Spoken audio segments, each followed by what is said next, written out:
আসসালামু আলাইকুম রহমতুল্লাহ বারাকাতুহু। প্রিয় দেশবাসী, আমার নিজ এলাকা রামগঞ্জ পৌরসভা ২ নং ওয়ার্ড অন্তর্গত আমাদের যে রাজার বাড়ি নামে প্রসিদ্ধ, অথচ আমরা এই বাড়িতে থাকি না। এ বাড়িতে জমি জমা বা মাঠঘাট আছে, বাগান আছে।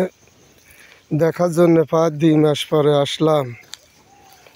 মুরগের ফার্মটি আমার বাগিনা পরিচালনা করে, আমার ছেলেটা দেখশন করে। মাঝে মধ্যে ফার্মটা দেখছেন, এই চাষাবাদ আমার বাগিনা করে।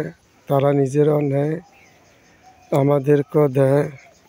যে মরিচ, বিভিন্ন কদু, মিষ্টি কুমড়া, বিভিন্ন তরু তরকারি। আলহামদুলিল্লাহ, আল্লাহর নেয়ামত। বৃষ্টি হলে ভালো হতো। গাছের আমগুলি দেখতে আছেন, নারকেল গাছ, সুপারি গাছ, বিভিন্ন।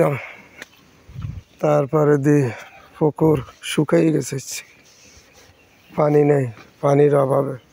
এটা মুরগির ফার্ম, এটা ছাগলের ফার্ম। আসলাম পাড়া দীর্ঘ ২ মাস পরে দেখার জন্যে যে অবস্থা। বাগানগুলিও খুব শুকিয়ে গেছে। বাগানে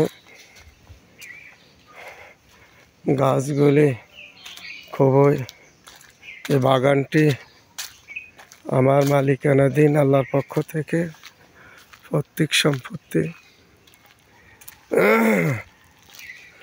আপনারা দেখতে আছেন। আলহামদুলিল্লাহ, বাগান বৃষ্টি হলে একটু ভালো হইতো, আমাদের জন্য না, সকলের জন্য। আল্লাহ যদি দয়া করে। তারপরে বাঁশগার পৌরসভা ২ নম্বর ওয়ার্ড রাজার বাড়ির পুকুরটিও আমার কাছে আছে, কিন্তু পুকুরে এবারকার বন্যা মাছগুলি সব চলে গেছে। অনেক মাছ এর সামনে পুকুরটি,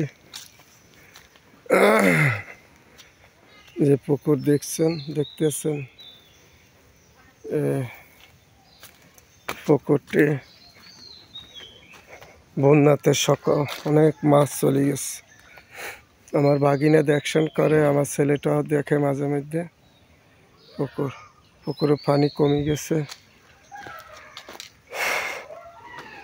যাক, আলহামদুলিল্লাহ, দীর্ঘদিন পরে আসলাম দেখার জন্যে। আমরা থাকি না, আমরা এই বাড়িতে থাকি না, বাগান করে রাখছি, মাঠ আছে। আজকের জন্য এতটুকু। আসসালামু আলাইকুম রহমতুল্লাহ বারাকাতুহু।